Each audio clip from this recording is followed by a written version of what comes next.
Pero eso no significa de que no tenemos que prepararnos, ¿no?, para recibir la palabra de Dios y entrar en la presencia de Dios.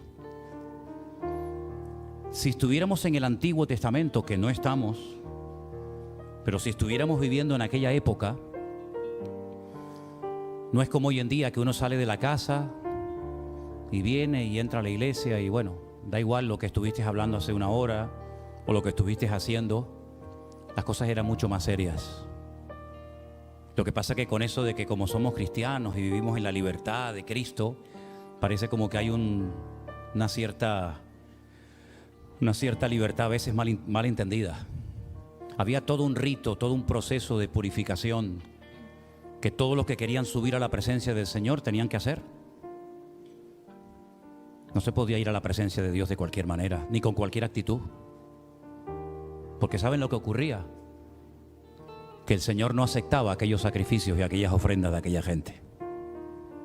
Y si encima eras sacerdote y habías discutido con tu mujer, o las cosas a lo mejor ese día no te habían salido como tú esperabas que te salieran, si se te ocurría llegar a la presencia de Dios a ministrarle con mala actitud, sin haber pasado todo el rito ese de purificación, de manos, de pies, de cara, etcétera, etcétera, lo que pasaba era peor. Y es que podías caer muerto delante de la presencia de Dios. Y uno dice, pero bueno, el Dios del Antiguo Testamento no es el del Nuevo Testamento, ¿no? Y hacen esa diferencia. Parece que el del Antiguo Testamento era un Dios duro, cruel, a veces casi sin misericordia. El del ojo por ojo y el diente por diente. Y el del Nuevo Testamento como que es un papá bondadoso que todo lo tolera y todo lo permite y todo está bien y no pasa nada. Dios es amor y da igual si usted ayer pecó, mañana voy a la iglesia. No nos equivoquemos. No nos equivoquemos, no es así. El Dios del Antiguo Testamento es el Dios del Nuevo Testamento. Y es nuestro Dios en la actualidad. ¿Y qué es lo que pide Dios? Lo dice en la Biblia. ¿Qué es lo que Dios pide? Obediencia, santidad, reverencia, ¿verdad?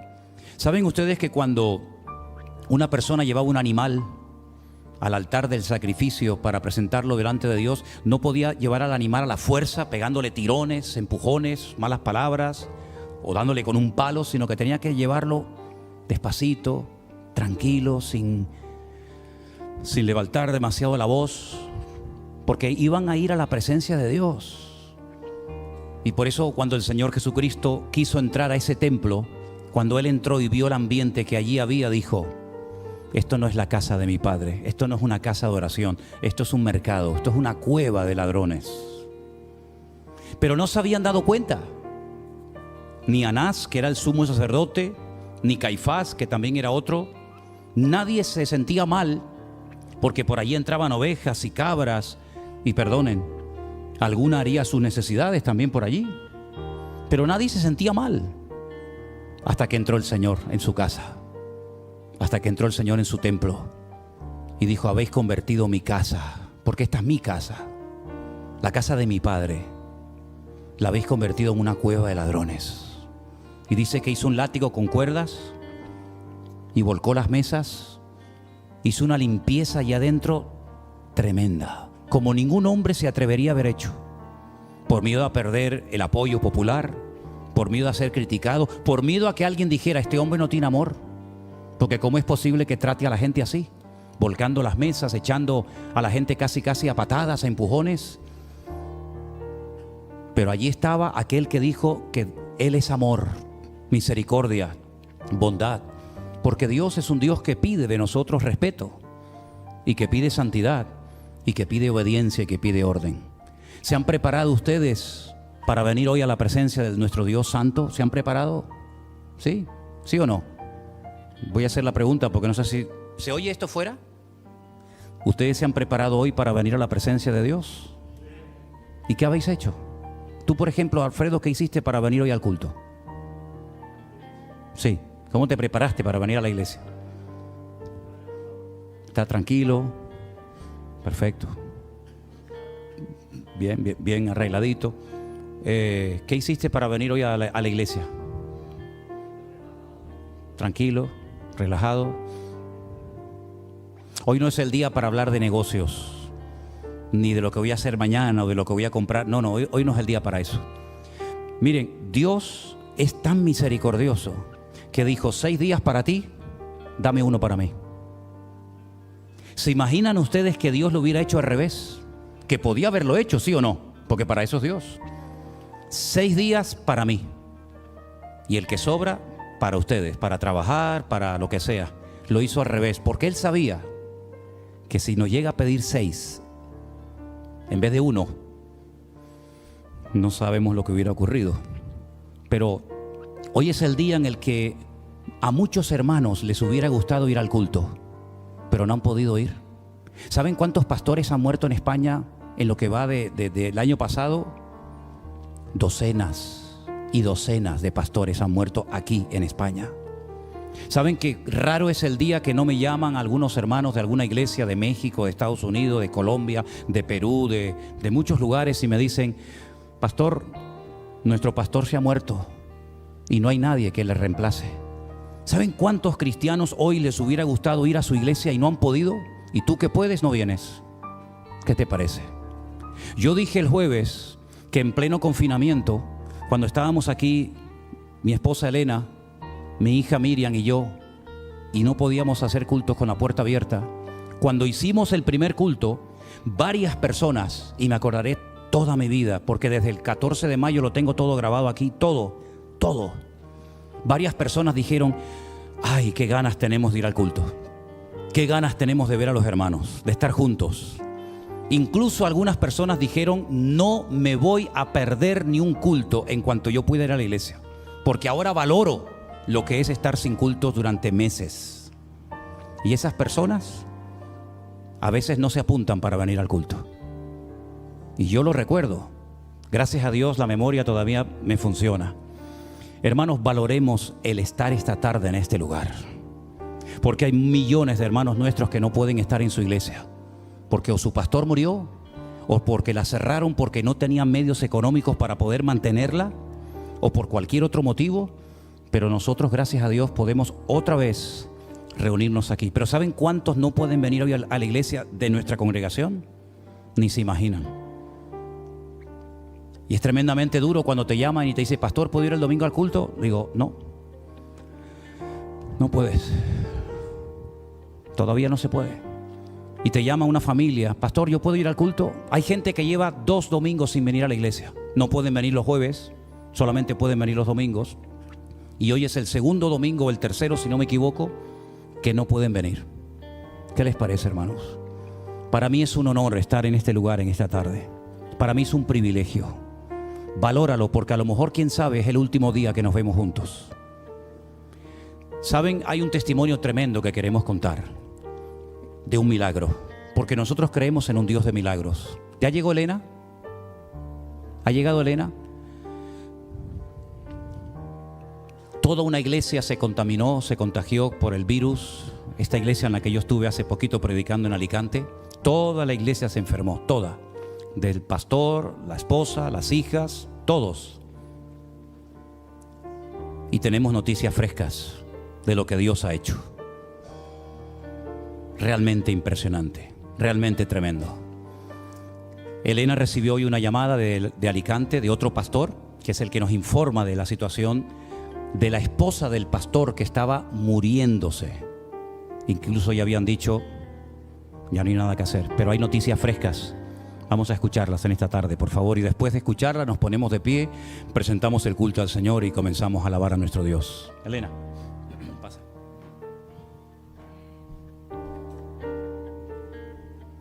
Hola, buenas tardes, hermanos. Dios les bendiga.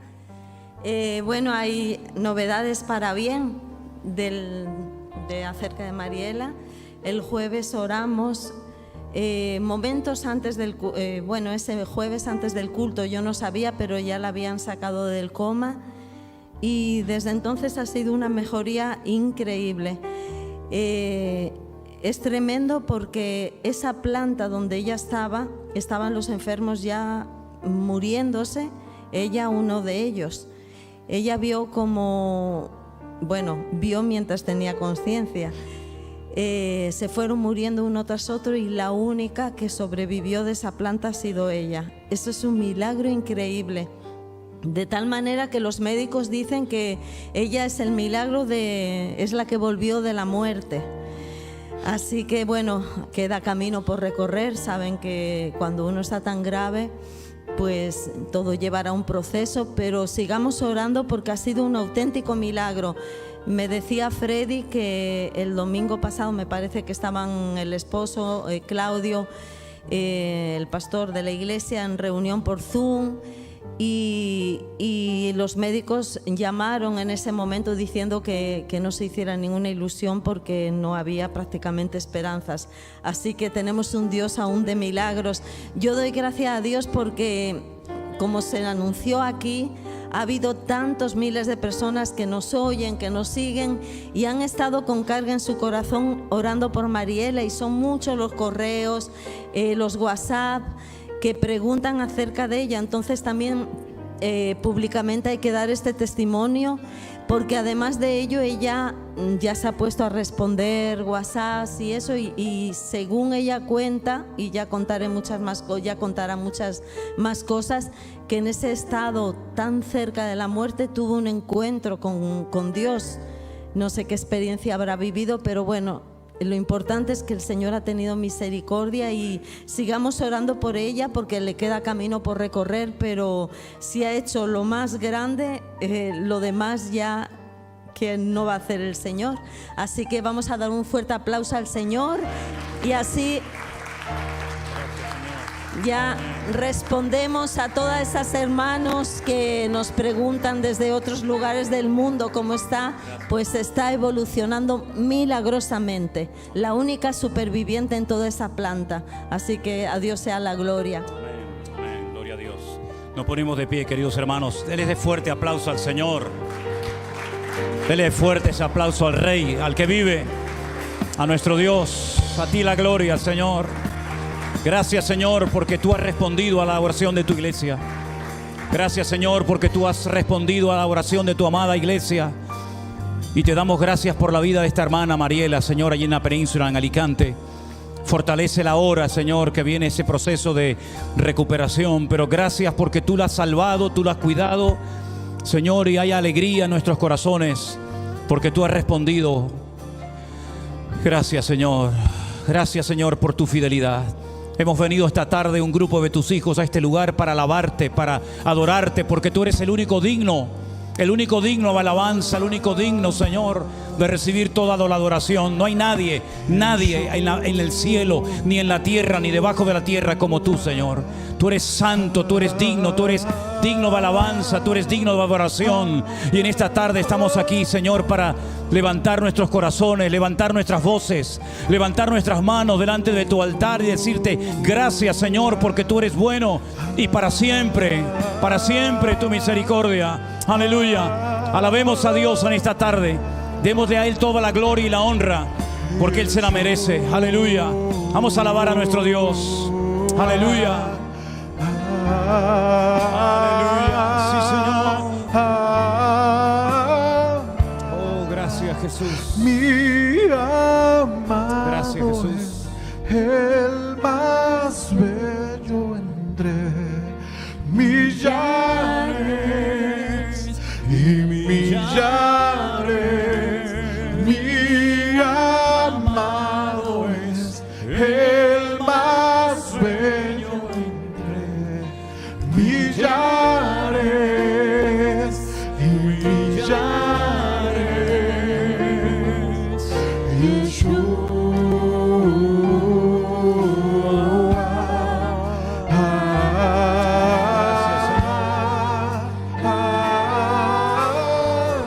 Levanta tus manos y cántale al Señor.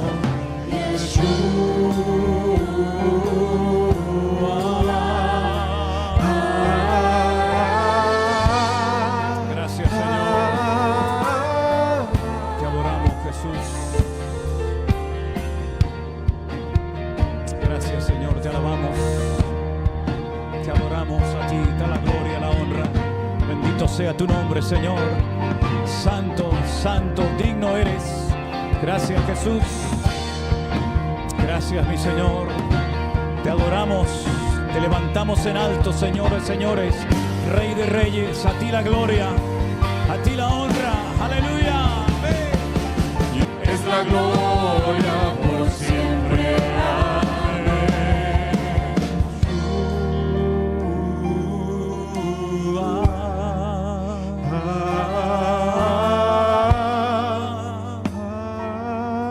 Aleluya. Gracias, Jesús.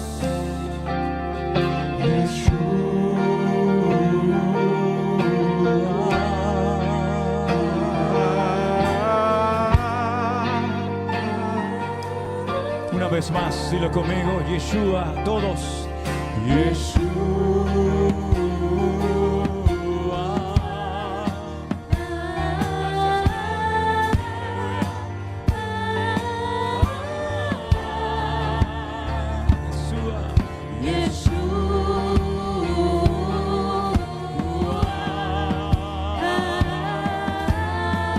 Gracias, Señor, gracias, Señor. Bendito sea tu nombre. Nadie como tú, Yahvé, nadie como tú, Señor. Tu Hijo es nuestro Mesías, Yeshua HaMashiach. No hay nadie como tú, Yahvé, tan grande como tú, Señor. Tu Hijo es nuestro Mesías, Yeshua HaMashiach. No hay nadie como tú, Yahvé, tan grande como tú, Señor. Tu Hijo es nuestro Mesías, Yeshua HaMashiach.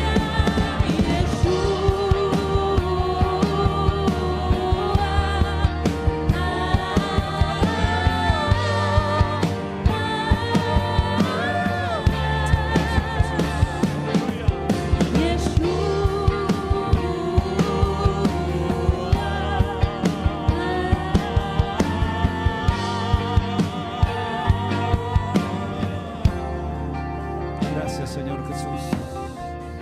Te adoramos, Señor Jesús. Bendito sea tu nombre, Señor. Bendito y alabado sea el nombre de nuestro Dios. No hay nadie como tú, Señor Jesús. Damos toda la gloria al Señor Jesucristo. No hay nadie como Él, ¿eh? Nadie.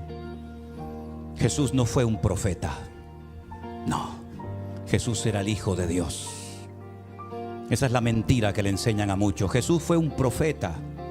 Te mintieron, te engañaron. No es verdad. Jesús no fue un profeta, no fue uno más.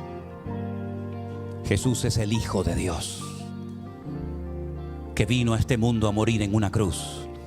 Algunos le han dicho, no, Jesús no murió. Te engañaron, te mintieron.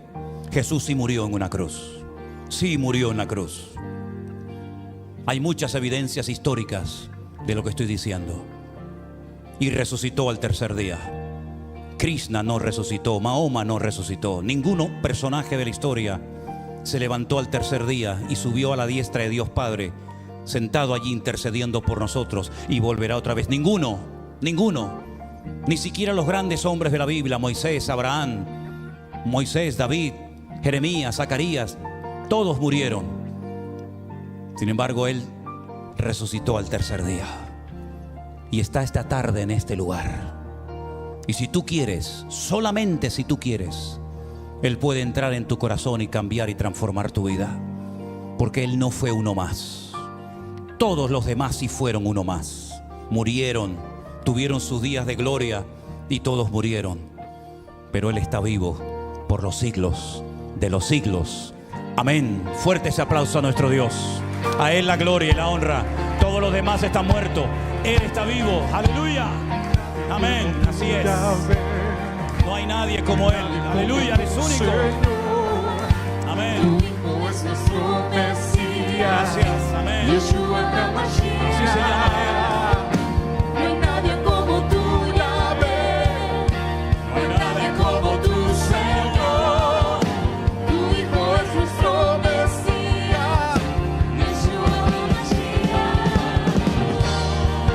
Como tú, Yahvé. Amén. No hay nadie como tú, Señor. Tu Hijo es nuestro Mesías. Yeshua HaMashiach.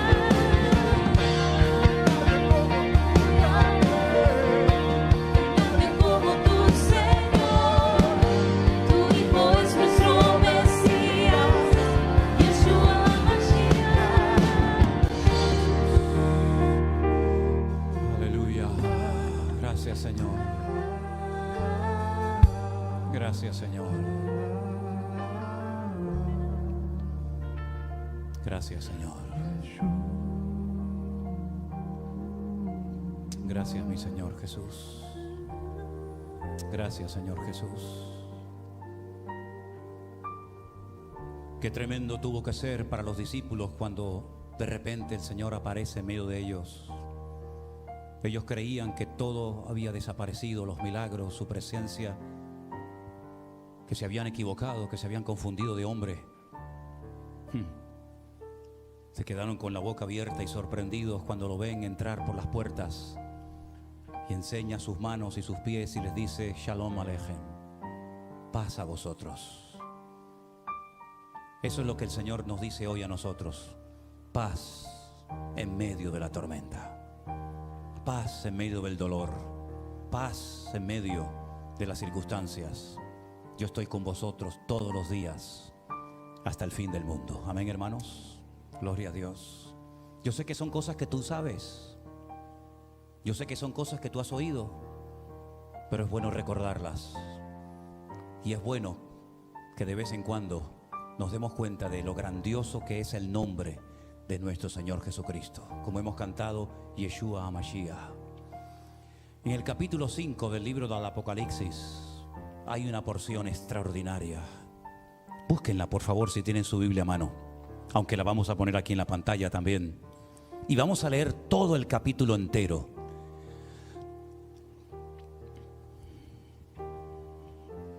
Apocalipsis capítulo 5, por favor. Ahí está.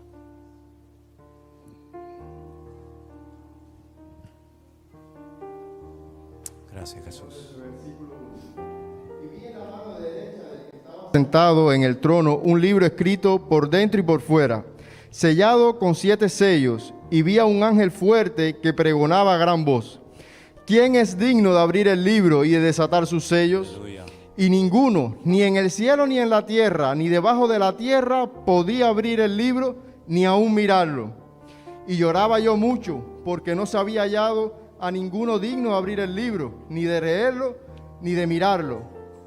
Y uno de los ancianos me dijo: no llores, he aquí el león de la tribu de Judá, la raíz de David, ha vencido para abrir el libro y desatar sus sellos. Y miré, y vi en medio del trono y de los 4 seres vivientes, y en medio de los ancianos estaba en pie un cordero como inmolado, que tenía 7 cuernos y 7 ojos, los cuales son los 7 espíritus de Dios enviados por toda la tierra. Y vino y tomó el libro de la mano derecha del que estaba sentado en el trono, y cuando hubo tomado el libro, los 4 seres vivientes y los 24 ancianos se postraron delante del cordero. Todos tenían arpa y copas de oro llenas de incienso, que son las oraciones de los santos.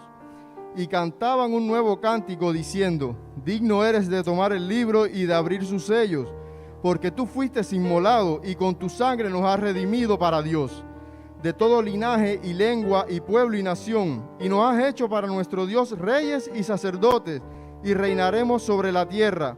Y miré y oí la voz de muchos ángeles alrededor del trono y de los seres vivientes y de los ancianos, y su número era millones de millones, que decían a gran voz: el cordero que fue inmolado es digno de tomar el poder, la riqueza, la sabiduría, la fortaleza, la honra, la gloria y la alabanza. Y a todo lo creado que está en el cielo y sobre la tierra y debajo de la tierra y en el mar, y a todas las cosas que en ellos hay, oí decir: al que está sentado en el trono y al cordero sea la alabanza, la honra, la gloria y el poder por los siglos de los siglos. Los 4 seres vivientes decían: amén.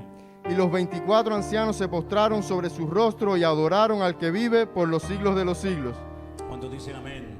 Fuerte ese aplauso al Señor por su dignidad, por su poder, por su autoridad. Gloria a Dios, gloria a Dios, gloria a Dios. Él es digno, aleluya. Él es digno de alabanza. Bendito sea el nombre del Señor. Vamos a orar en esta tarde. Cierra tus ojos y darle muchas gracias al Señor por esta palabra que hemos leído. Vamos a ir preparando nuestros corazones para encontrarnos con Él en su bendita palabra y disfrutar de lo que Él hoy tenga que compartirnos a todos y a cada uno de nosotros. Señor, te damos infinitas gracias por esta palabra hermosa, este capítulo entero del Apocalipsis que se ha leído en esta tarde. Gracias, Señor, porque vemos que ese libro se pudo leer, los sellos se pudieron desatar, porque te hallaron en ti digno de alabanza, digno de honra y de gloria. Y gracias a tu dignidad y a tu santidad y a tu sacrificio, podemos saber lo que va a pasar en el futuro y podemos estar firmes y constantes, creciendo en la obra del Señor siempre. Gracias por la palabra que nos has regalado. Gracias, Señor, por las profecías que nos has dado en tu palabra, a través de las cuales podemos fortalecernos en la fe y estar con los ojos abiertos, atentos, Señor, velando y orando, sabiendo que tú vienes pronto, Señor, a buscar a tu amada iglesia. Fortalece nuestras vidas, que en esta tarde esta alabanza, esta adoración que vamos a elevar a ti, sea agradable a tus oídos, y que podamos, Señor, tener nuestros corazones preparados para que tú en esta tarde hables a nuestras vidas y nuestros corazones. Sigue, Señor, ministrando, sigue tocando nuestras vidas, y que en esta tarde todo lo que se haga aquí sea para tu honra y tu gloria, en el bendito nombre de Jesús. Amén y amén. Aleluya. Dile al hermano que está a tu lado: vamos a alabar al Señor con alegría, con gozo y con júbilo, porque el Señor esta tarde está con nosotros. Aleluya. Vamos.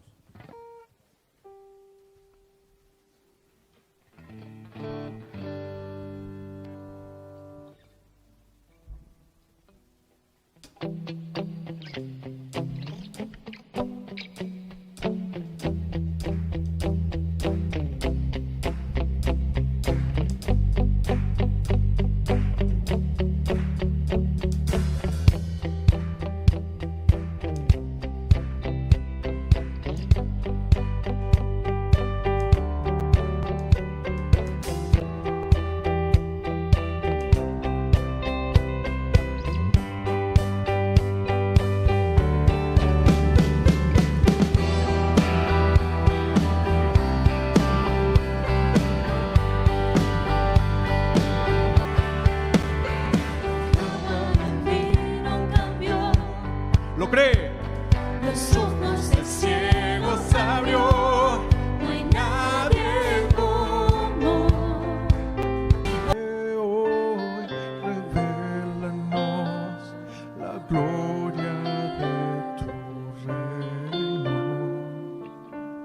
Amén. Espíritu del Santo Dios, ven y esté presente hoy, revélanos la gloria de tu reino. Con poder de tu gloria, cúbrenos, vida nueva fluirá de ti. La verdad de tu reino, muéstranos con el poder de tu gloria, con el poder de tu gloria, cúbrenos.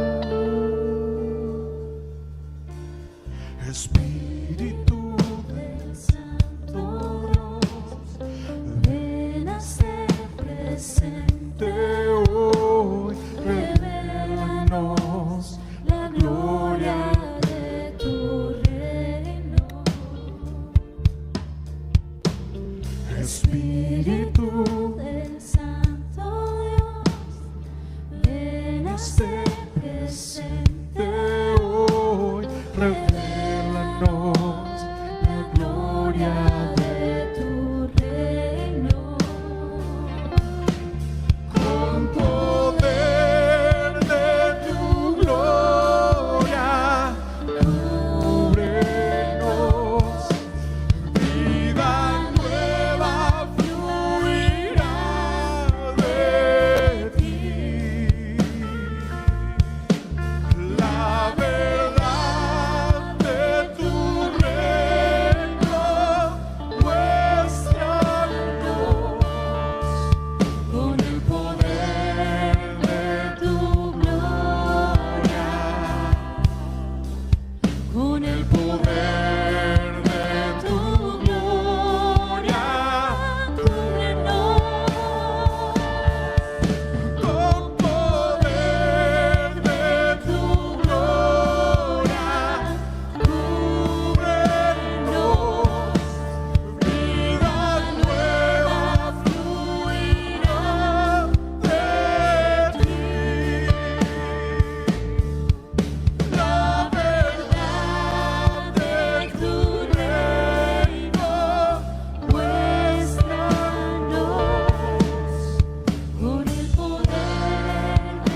Aleluya.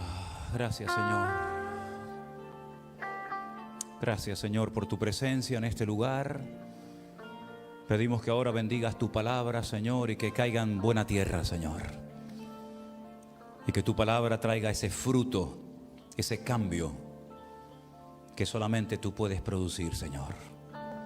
Gracias, Padre Santo, por todo. Recibe la gloria y la honra y todo reconocimiento en este día. En el nombre de Jesús. Amén. Amén. Pueden tomar asiento, mis hermanos, en esta tarde, por favor. Gloria a Dios.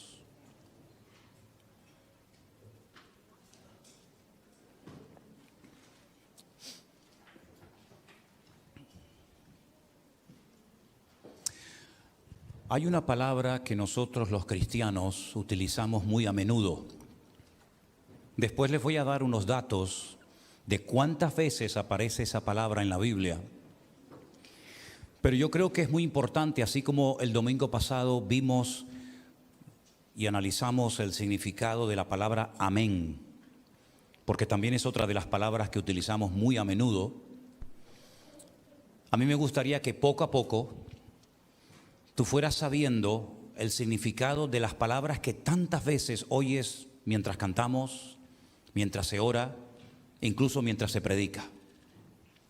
Para que no seas como el loro que repite palabras, pero en el fondo no sabes realmente lo que significan. A mí me gustaría que ustedes tuvieran una fe basada en la razón y no en la emoción. Porque la fe del cristiano no es una fe ciega. Bueno, tenemos que creer en esto porque es lo que nos han dicho y es lo que hay, pero no se puede comprobar. No, esa no es la fe del cristiano. La fe del cristiano está basada en hechos concretos. Y dice la palabra de Dios que nuestro culto, es decir, nuestra relación con Dios, tiene que ser un culto racional. Es decir, la razón no queda al margen. Claro, está la fe, está el espíritu, está el alma. Pero la mente no se anula con la conversión. Al contrario, se potencia adecuadamente. Y la Biblia habla mucho acerca de la mente, del poder de la mente. Incluso dice la Biblia que nosotros podemos llegar a tener y debemos de anhelar tener la mente de Cristo. Sus pensamientos, cómo Él actuaba, cómo Él se movía, ¿verdad? Y por eso creo que es muy importante que de vez en cuando, y hoy es una de esas tardes, que sería bueno que analizáramos una de las palabras que utilizamos muy a menudo, y es la palabra Señor. Quiero que presten atención a esa explicación o a esa definición que encontramos ahí. Como bien saben ustedes, el Nuevo Testamento se escribió originalmente en griego. Y el griego también es un idioma tremendamente rico y con palabras polivalentes, es decir, que tienen múltiples significados o traducciones. Pero concretamente la palabra Kyrios, esta palabra griega, es la palabra que se traduce como Señor, pero Señor con mayúscula en nuestro idioma. Yo he dicho muchas veces que tanto en griego como en español el tema de las mayúsculas y de las minúsculas no existe. Pero en nuestro idioma es muy importante, ¿verdad? Porque cuando nos referimos al Señor, nos estamos refiriendo a Él, digamos, con mayúscula. Por lo tanto, Kyrios es la palabra que se utiliza para la palabra Señor, pero del Señor de nuestro Dios, para que nos entendamos.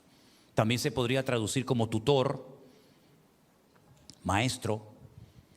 En la antigua Grecia era el tutor oficial legal de una mujer. ¿Por qué? Porque una mujer cualquiera, no importa la edad que tuviera, las mujeres en Grecia no tenían el privilegio de ser consideradas ciudadanas, era un privilegio única y exclusivamente de los hombres.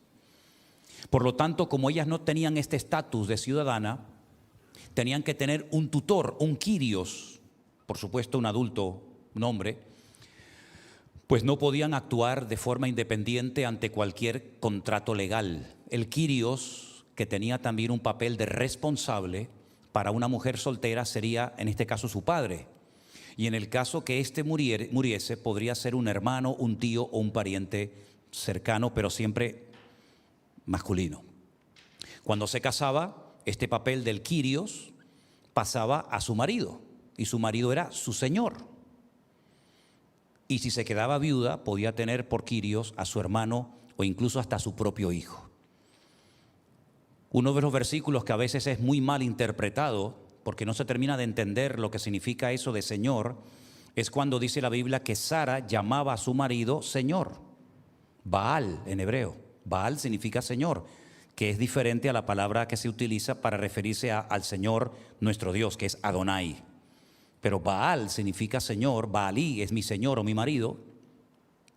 Y por eso ella entendía que su marido era su Señor, pero no para pisarla, no para humillarla, sino porque era su autoridad. Como dice el Nuevo Testamento, su cabeza espiritual. Y esto no es cuestión de machismo ni de feminismo, lo cual ha hecho muchísimo daño a muchas personas, incluso cristianos e iglesias, sino es simplemente aceptar el rol que cada uno tiene que cumplir en esta vida. La Biblia nos enseña que en la iglesia, aunque delante de Dios todos somos iguales, la realidad es que en la iglesia no todo el mundo puede ser ojo, o boca, o pierna, o cabeza. Bueno, cabeza ninguno porque es del Señor, pero quiero decir que cada uno de los miembros en el cuerpo de Cristo cumple un rol, una función específica, ¿verdad? Y aunque nadie es imprescindible,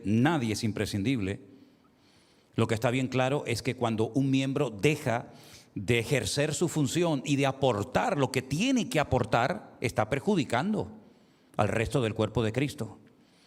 Por eso, si tú te planteas tu cristianismo única y exclusivamente viniendo una vez a la semana a la iglesia a mirar o a escuchar, tienes que cambiar eso, porque te vas a convertir en una persona que se va a pegar toda su vida oyendo y no aportando nada.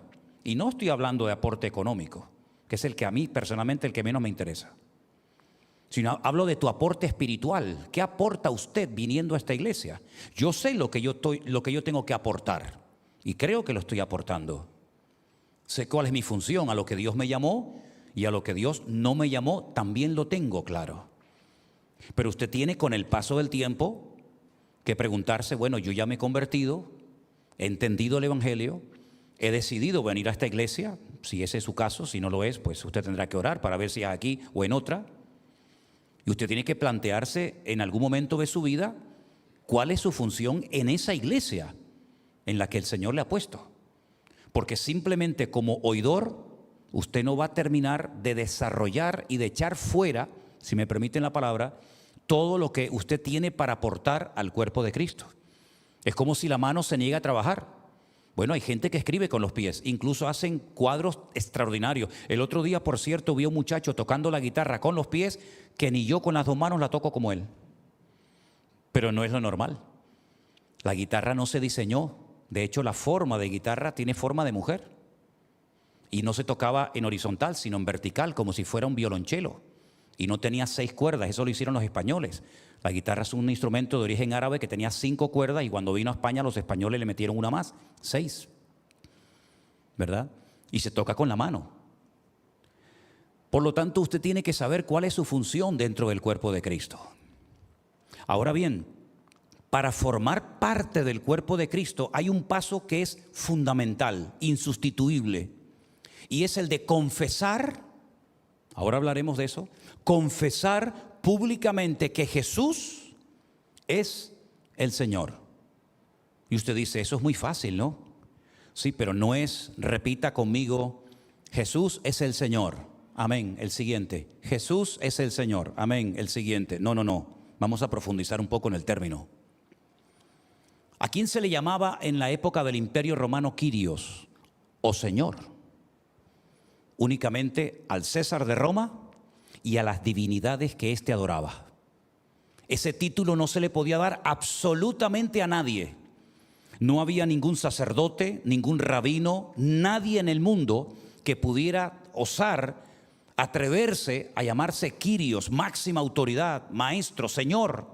sino, repito, era única y exclusivamente para el César de Roma, que en cierto sentido era como el dueño de todas las almas, el dueño de todas las personas. Fíjense hasta qué punto llegaba esta gente en esa egolatría, en ese afán de querer ser adorado, admirado, etcétera, que hasta sus caras, sus rostros, las acuñaban en las monedas.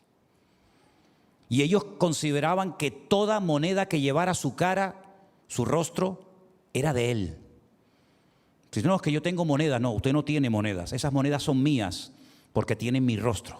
Y ese era el origen realmente. El propietario era el que acuñaba su rostro en la moneda. Y ellos eran los únicos que podían ser adorados, reverenciados con ese título de Kyrios. Ahora, la primera vez que se tradujo la Biblia a otro idioma fue en Alejandría. Un descendiente de los seleucidas, cuando se dividió el imperio de Grecia, uno de ellos decidió tener en esa biblioteca mundialmente conocida un ejemplar de las leyes de los judíos. Porque ellos se dieron cuenta de que las leyes de los hombres, de los gobiernos, cambiaban. Ahora se permitía una cosa, en la siguiente generación se prohibía. Eran leyes cambiantes. Pero ellos se dieron cuenta de que había un pueblo sobre la faz de la tierra que sus leyes siempre eran iguales. Da igual en la época en la que se leyeran o se estudiaran, las leyes de este pueblo, por cierto diferente, siempre eran las mismas. Y ellos querían saber qué leyes eran esas y por qué eran leyes inmutables, que no caducaban, que no pasaban, digamos, a la posteridad, sino que se mantenían generación tras generación. Y eso fue el motivo por el cual mandaron a ir a Alejandría a más de 70. Pasa que se redondea el número, pero realmente eran más de 70 ancianos o sabios o intérpretes de la ley, y los metieron en 70 salas diferentes para que no se copiaran el uno al otro. Y después de un tiempo cada uno tenía que presentar la copia entera, la traducción entera de todo el Antiguo Testamento, desde Génesis hasta el último libro de la Biblia, que aunque en nuestra Biblia es el libro de Malaquías, en la Biblia en hebreo es Segunda de Crónicas, ¿vale? Ya lo expliqué en su día por qué. Y esa fue la primera vez que se tradujo la Biblia a otro idioma, al griego, y esa se conoce como la Biblia de la Septuaginta, que era la que utilizaban en la época de Jesús. Porque ya muchos no sabían leer el hebreo y leían la Biblia en el griego. Y esa es la Biblia que utilizó Pablo. Y esa es la Biblia que utilizaban muchos judíos de su época, porque era un idioma para ellos más accesible que incluso el propio idioma hebreo. Ahora bien, en esa traducción del Antiguo Testamento, les voy a poner unas cifras muy interesantes, aparece la palabra Kyrios o Kurios, como también se le llama. En todo el Antiguo Testamento esa palabra aparece 9,000 veces. 9,000 veces.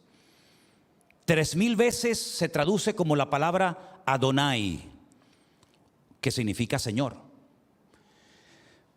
Y las 6,000 veces restantes se traduce con el nombre de Dios. En nuestras Biblias ese nombre se ha traducido por Jehová. En las Biblias de origen católico, una versión católica, se traduce como Yahvé. En otras Biblias se traduce como el Eterno, ¿verdad? Ese es el famoso tetragramatón, el nombre impronunciable de Dios. Es decir, que cuando los judíos leían la Septuaginta, la traducción del hebreo al griego, y se encontraban con la palabra Kyrios, sabían que se refería al Señor, sabían que se refería al Dios creador, al Dios de Abraham, al Dios de Isaac, al Dios de Jacob, es decir, a su Dios. No era una palabra que se utilizaba para hablar de un rey o de un profeta, sino era una palabra, un término que se utilizaba única y exclusivamente para referirse a Dios. Amén, hermanos.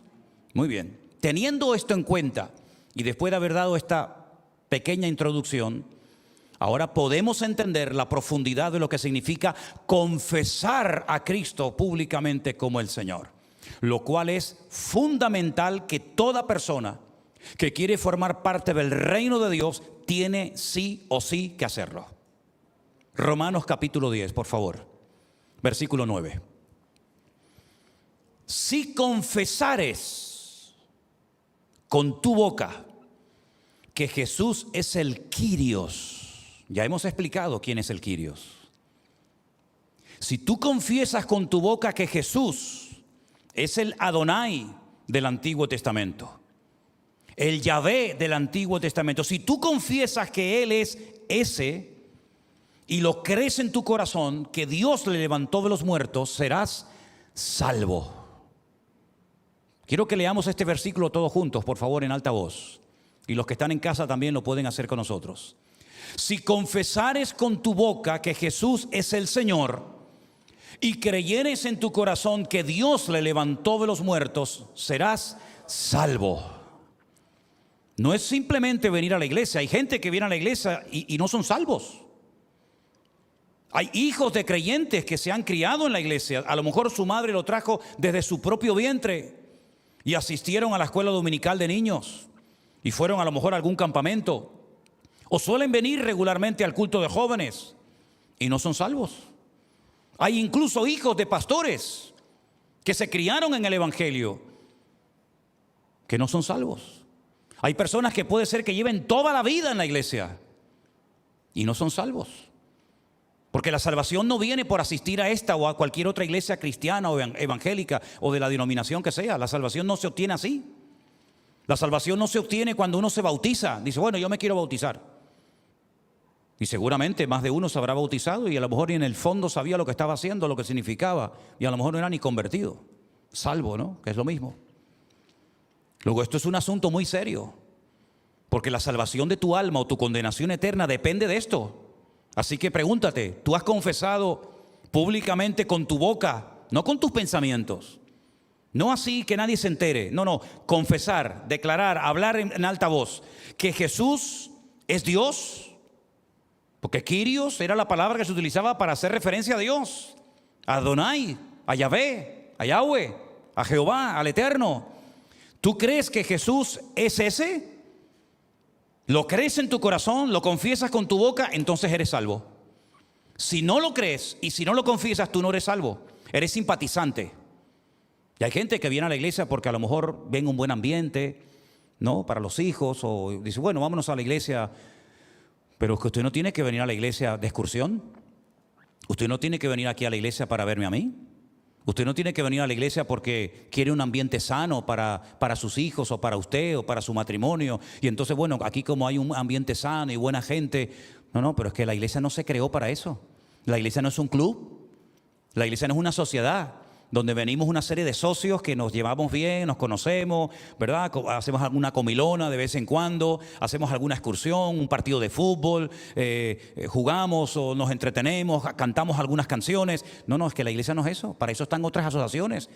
Por ahí está, creo que la Casa de Venezuela, la Casa de Galicia, ¿verdad? Pero la iglesia no se creó para eso. La iglesia es un hospital. Sí. Un hospital donde viene la gente con el COVID del alma. El COVID del alma que mata igual que el COVID el otro. La iglesia se creó para cambiar. En la iglesia a veces se tiene que llorar más de lo que se tiene que reír. Y yo a veces he visto culto, no soy muy partidario de eso, ni veo muchas de esas cosas porque no tengo tiempo para perder el tiempo en eso. Pero a veces veo iglesias que parecen circos, donde la gente va a reírse. Y la iglesia muchas veces lo que se tiene que llorar más. Reír también, pero si el objetivo de la iglesia es pasarlo bien y pasar una tarde entretenida y reírme y decir, ay, qué bien, traje a mis amigos y salieron contentos, yo me preguntaría mucho si eso es una iglesia o vete tú a saber lo que eso es. Confesar a Jesús como la máxima autoridad, confesar a Jesús como mi Señor, como mi cabeza, mi salvación depende de eso. Hay otro versículo muy interesante en Filipenses capítulo 2, del 9 en adelante. Hace referencia a esto que estamos hablando. Por lo cual Dios también le exaltó hasta lo sumo. Está hablando acerca de la humillación y exaltación de Cristo. Y dice que como Él se humilló y se hizo obediente hasta la muerte y muerte de cruz, el Padre, el Dios lo exaltó, lo elevó hasta lo sumo. Y le dio un nombre que es sobre todo nombre. Para que en el nombre de Jesús, de Yeshua, toda rodilla se doble de los que están en los cielos, en la tierra y debajo de la tierra, que también hay gente allí. Y toda lengua confiese que Jesucristo es el Kyrios, el Señor, para gloria de Dios Padre. Los dos versículos, si se dan cuenta, van en una misma línea. Una va dirigida a los romanos, otra a los hermanos de la iglesia de Filipo, los filipenses, pero apuntan en una misma dirección: confesar, confesar, confesar públicamente que Jesús es el Señor. ¿Saben cuántos hermanos nuestros en los primeros siglos de la era cristiana murieron por decir esto? Porque a nadie se le podía llamar Kyrios, Señor, sino al César. Y ellos decían: no, César no es Kyrios, César no es nuestro Señor es Jesucristo. ¿Saben cuántos murieron por confesar que Cristo era el Señor y por no querer admitir y reconocer públicamente que el César no era el Señor de sus vidas? Miles de hermanos nuestros murieron por eso, que algunos a lo mejor se toman tan a la ligera. Bueno, tampoco es tan importante eso de confesar a Cristo, ¿no? ¿Que no es importante? Mire, le voy a hacer un pequeño recorrido por algunos pasajes de la Biblia para que usted se dé cuenta lo importante que es confesar a Cristo. Su salvación depende de si usted hace o no en vida esta confesión antes de que usted se muera. Su salvación depende de eso, no de cuánto dinero usted tiene, que a mí no me interesa si tiene mucho o poco, de cuántos títulos universitarios usted haya conseguido a lo largo de su vida, de cuánta experiencia tenga. Eso no sirve para nada. Delante de Dios no sirve para nada. Todo su currículum, de lo cual usted tal vez presume y lo presenta en las empresas para que lo reconozcan delante de Dios, eso es basura, no vale para nada. Créame, no vale para nada. Yo he utilizado la palabra basura por ser diplomático, pero si utilizara la palabra bíblica, saldrían todos corriendo escandalizados. Porque el hebreo es un idioma muy claro, muy directo y muy contundente, y la palabra es fortísima, que yo no la voy a pronunciar. El mismo apóstol Pablo dice que para él su currículum, fariseo de fariseos, escriba, doctor de la ley, maestro de maestro, de la tribu de Benjamín, dice, para él todo eso es basura. Pero estudie la Biblia antigua, la primera que se escribió en español, para que vea qué palabra aparece, y se va a quedar escandalizado. Pero ¿qué es la verdadera? La que tiene que ponerse. Pero es muy fuerte. Así que su salvación depende de si confiesa o no, hoy o a lo largo de su vida, que Cristo es el Señor. Pero fíjese, no solamente en esta vida es importante confesar a Jesús, sino que en Mateo 10:32, palabras de Cristo, preste atención porque son muy interesantes. Jesús dijo: a cualquiera pues que me confiese delante de los hombres, ¿qué va a pasar? Yo también le confesaré delante de mi Padre que está en los cielos. Esto es muy fácil. Ponga el versículo al revés, por si no lo entienda derecho. A cualquiera que no me confesare delante de los hombres, yo también le negaré o no le confesaré delante de mi Padre que está en los cielos. Eso quiere decir que algún día usted y yo y todos los seres humanos nos tendremos que presentar delante de la presencia de Dios. ¿Cuántos lo creen? No, es que yo no creo en eso. Da igual. Aunque usted no crea, es lo que hay.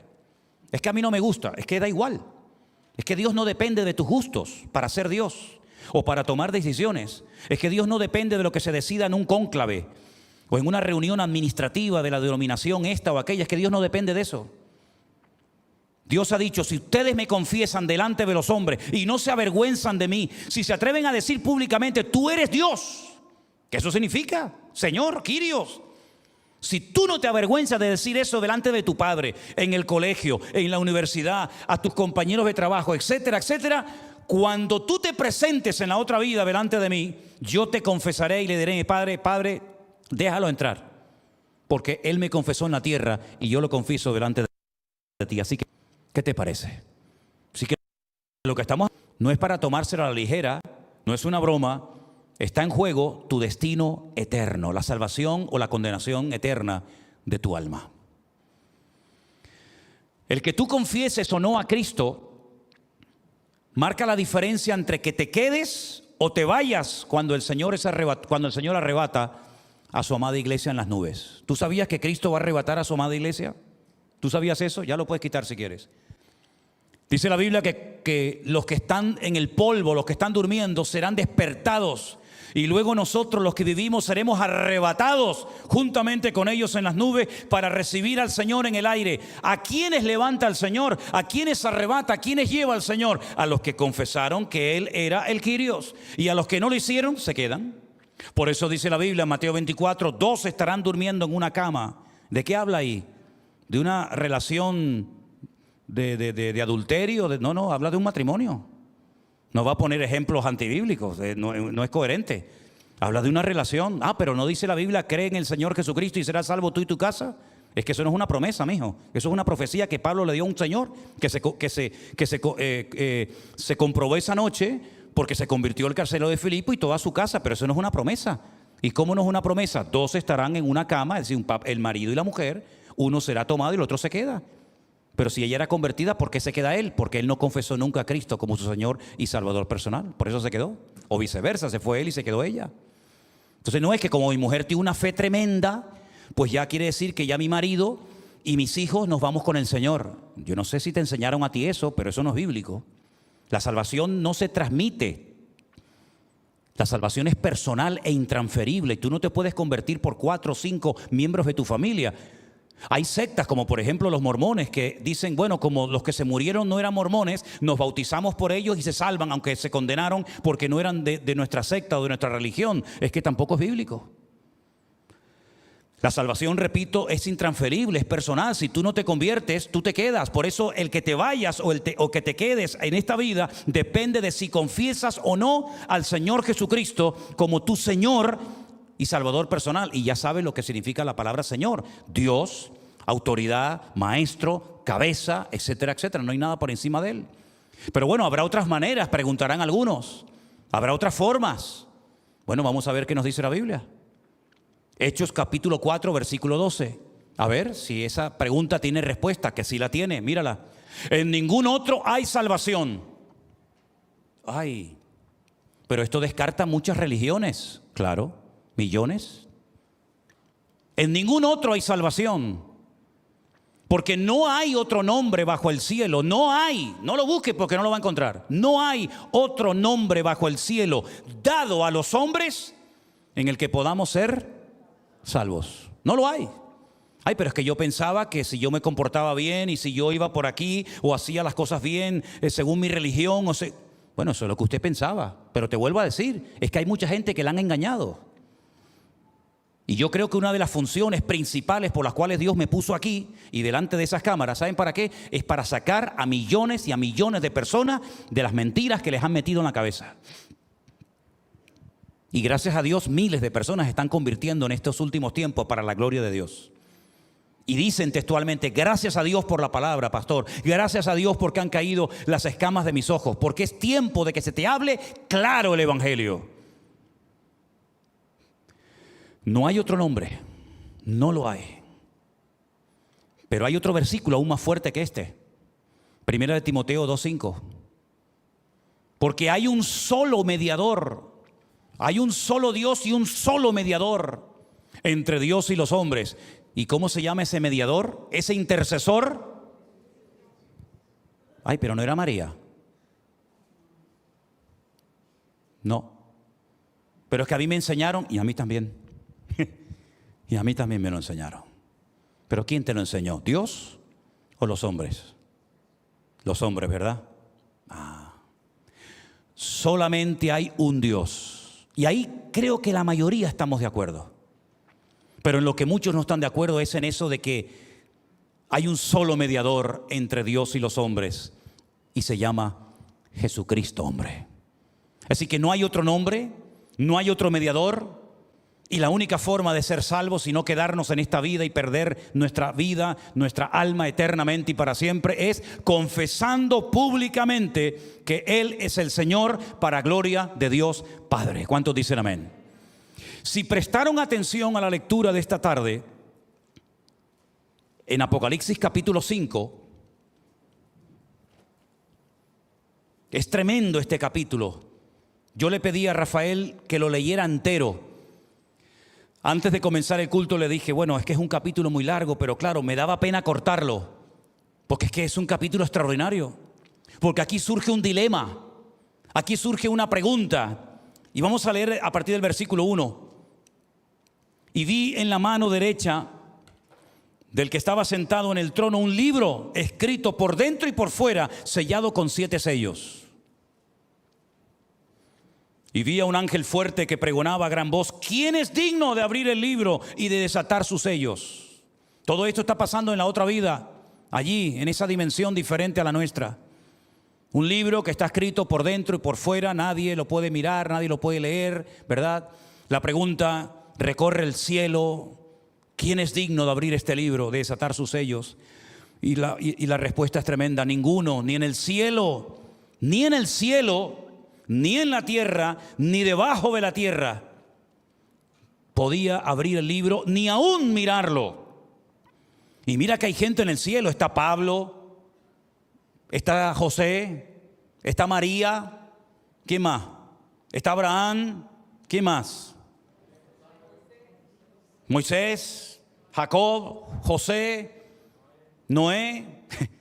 Miles, millones. Pero dice que no había ni uno digno de abrir el libro ni aún mirarlo. Y entonces dice: yo lloraba mucho porque no se había hallado a ninguno digno de abrir el libro, ni de leerlo, ni de mirarlo. Y uno de los ancianos me dijo: no llores, no llores. Mira los títulos que vienen ahora. He aquí el león de la tribu de Judá, la raíz de David, ha vencido para abrir el libro y desatar sus 7 sellos. ¿Cuántos dicen por favor un fuerte amén? Gloria a Dios. Ese era el único digno de poder abrirlo, leerlo, mirarlo, compartirlo, el único. Y miré y vi que en medio del trono de los 4 seres vivientes, en medio de los ancianos, estaba en pie un cordero como inmolado, que tenía 7 cuernos, 7 ojos, los cuales son los 7 espíritus de Dios enviados por toda la tierra. Y vino y tomó el libro de la mano derecha del que estaba sentado en el trono. Y cuando hubo tomado el libro, los 4 seres vivientes, los 24 ancianos, se postraron delante del cordero. Se postraron delante del cordero. Es interesante notar que cuando Pedro va a la casa de Cornelio, el centurión romano, y se postra y le dice: no te postres, adora a Dios. Pero ahora el Cordero, ¿quién es el Cordero? El Mesías, el Señor Jesucristo. Se postran delante de Él los 4 seres vivientes, los 24 ancianos. ¿Quiénes son estos 24 ancianos? Pues 12 representantes de cada una de las tribus de Israel y los 12 apóstoles del Cordero, en total 24. Todos se postran delante de Él. Todos tenían arpas y copas llenas de oro, de incienso, que son las oraciones de los santos. Cantaban un cántico nuevo diciendo: digno eres de tomar el libro y de abrir sus sellos, porque tú fuiste inmolado y con tu sangre nos has redimido para Dios de todo linaje, lengua, pueblo y nación, y nos has hecho para nuestro Dios reyes y sacerdotes, y reinaremos sobre la tierra. Y miré y oí la voz de muchos ángeles alrededor del trono y de los seres vivientes y de los ancianos. Su número era millones de millones, que decían a gran voz: escuche, el cordero que fue inmolado es digno de tomar el poder, las riquezas, la sabiduría, la fortaleza, la honra, la gloria y la alabanza. Pero ¿quién es este cordero? ¿Quién es este personaje que es digno de recibir toda la gloria, la honra, la alabanza? ¿Quién es? Porque dice la Biblia: al Señor tu Dios adorarás y a Él solo servirás. Pero ahora me encuentro aquí que el cordero que fue inmolado, que es digno de tomar el poder, la riqueza, la sabiduría, la fortaleza, la honra, la gloria y la alabanza.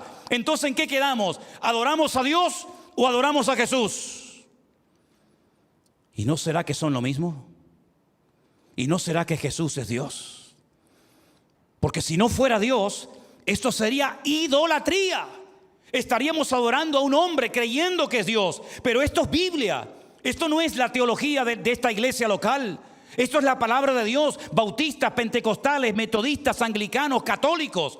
Todo ser humano que se acerque hoy a Apocalipsis capítulo 5 leerá lo mismo que yo estoy leyendo hoy aquí en este púlpito. Que el Cordero es el único digno de ser alabado, admirado, reconocido, honrado. Todo le pertenece a Él. Luego tiene que ser Dios, porque si no es Dios, estamos cometiendo el peor pecado, que es el de darle culto y honra y gloria a un hombre en vez de a nuestro Dios.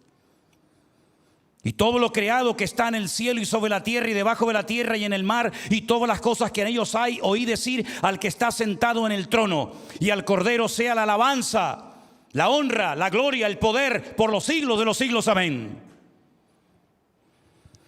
Los 4 seres vivientes decían amén. Y los 24 ancianos se postraron sobre su rostro y adoraron al que vive por los siglos de los siglos. Lo adoraron. No le dieron un aplauso diciendo, vamos a dar un aplauso para tenerlo contento. Gracias por lo que hiciste por nosotros en la cruz, pero quédate ahí. No, lo alabaron, lo adoraron, se postraron delante de Él. ¿Por qué? Porque Cristo es Kyrios, Él es el Señor, Él es el Dios eterno, el Verbo hecho carne. ¿Cuántos dicen amén? No puedo creer que nadie me diga amén con lo que estoy diciendo. No puedo creer que nadie dé un aplauso a Dios en esta tarde. Y me estoy esforzando para animarles. Y quiero verles animados. Quiero verles gozosos, porque Él está aquí con nosotros en esta tarde. ¿Cuántos dicen amén?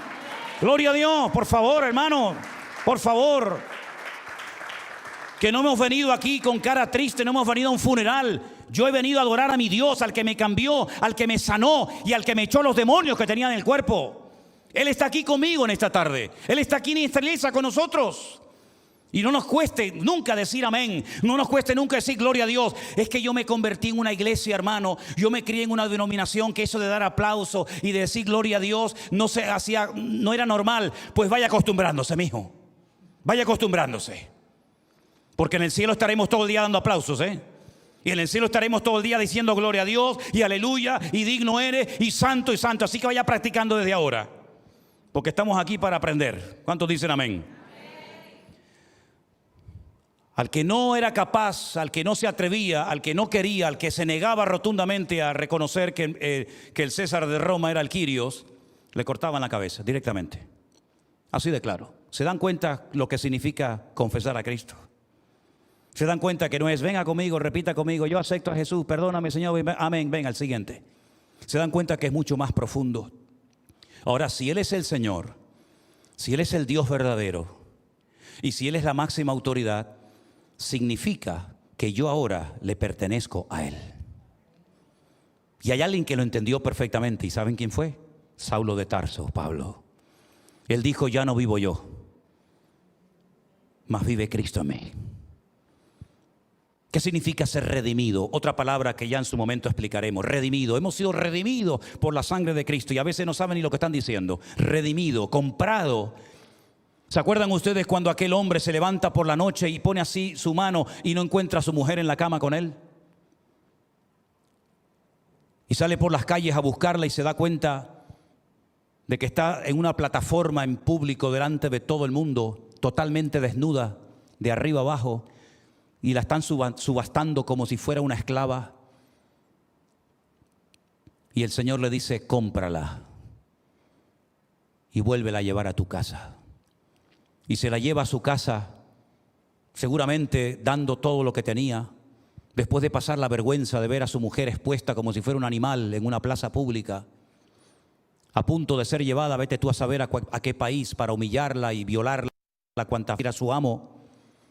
Y después de haber hecho semejante acto de amor y de compasión y de misericordia, después de haber dado su dinero para poder recuperar a esa mujer que lo abandonó una noche sin ningún motivo aparente, resulta que se le va una noche y le es infiel con otros hombres. Y uno dice, Señor, ¿y esto qué significa, Señor? Porque tú sabías que la mujer de tu siervo Oseas iba a hacer eso. En cuanto tuviera la oportunidad, se iría y saltaría de cama en cama e iría detrás de los hombres como una perra en celo. Y el profeta Oseas le dice, Señor, ¿y esto qué es? Y le dice, lloras, ¿verdad? Sufres, ¿verdad? Lo pasas mal, ¿verdad? La amas y te abandona. La compras para que nadie se la lleve como esclava y te abandona. Le das amor, le das cariño, le das un hogar, tienes hijos con ella, eres un buen marido, un buen padre y te abandona. Y estás llorando y sufriendo, ¿verdad? Pues déjame que te diga algo. Eso es lo que lleva haciendo durante mucho tiempo mi pueblo Israel conmigo. Que los saqué de Egipto, los compré de la mano del faraón, abrí un mar rojo para que pasaran por en medio. Cuando querían agua, hasta de las piedras hacía que saliera agua. Cuando querían carne, traía codornices por montones para que comieran y se saciaran. Cuando pedían pan, les mandaba lluvia de pan del cielo. Los defendí durante el día, durante la noche. Estuve con ellos, los bendije, los prosperé, les di mi palabra, me revelé a ellos, les di todo cuanto podía desear tener un pueblo en esta vida. Y me han abandonado, se han puesto a la primera de cambio, como tu mujer se ha ido con otro. Estos se fueron con un becerro de oro y comenzaron a adorarlo y decían: este es nuestro Dios que nos libró y nos sacó de la tierra de Egipto. Ahora me entiendes, ¿verdad, Oseas? Ahora sabes lo que uno sufre y llora cuando es abandonado, cuando es humillado, ¿verdad? Cuando es, digamos, despreciado. Pues eso es lo que ha hecho mi pueblo durante generaciones y generaciones. ¿Y saben lo que hizo el Señor? Lo mismo que Oseas, pero multiplicado por 50 millones.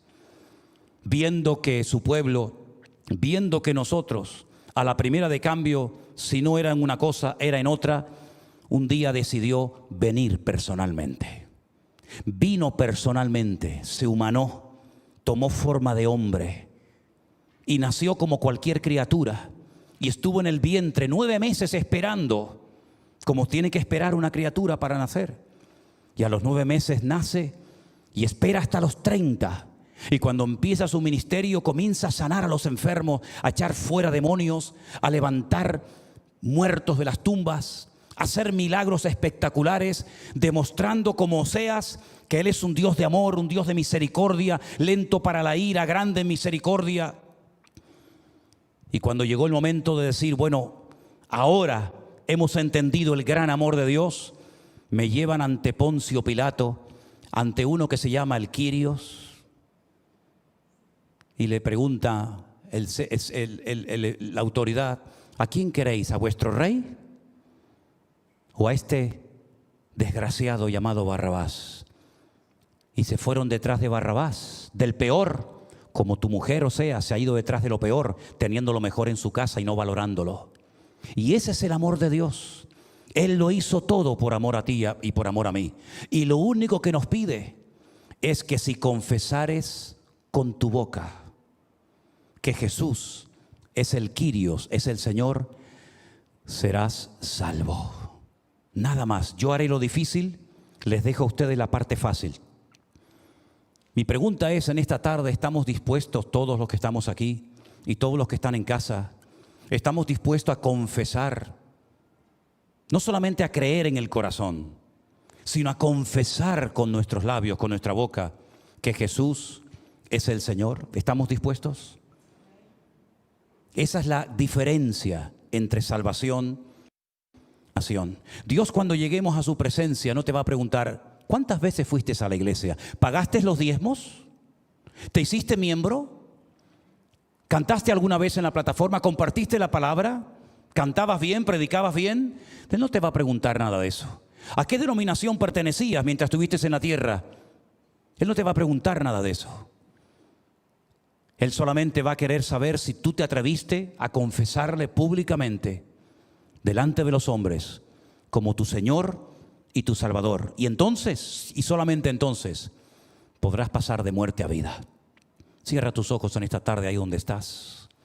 Y si hay alguien en casa o aquí con nosotros en esta tarde que cree que Jesús es el Señor, que cree que Jesús murió y resucitó al tercer día, pero no lo has dicho, no lo has confesado con tu boca, ahora es el momento de hacerlo, mi querido amigo.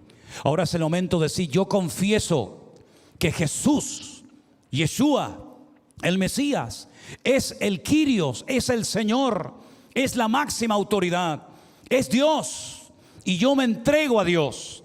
Porque al Señor, a Dios adorarás y a Él solo servirás. Y confesamos en esta tarde con nuestra boca: tú eres el Señor. Tú serás mi Señor, mi autoridad, mi cabeza. Me someto a ti.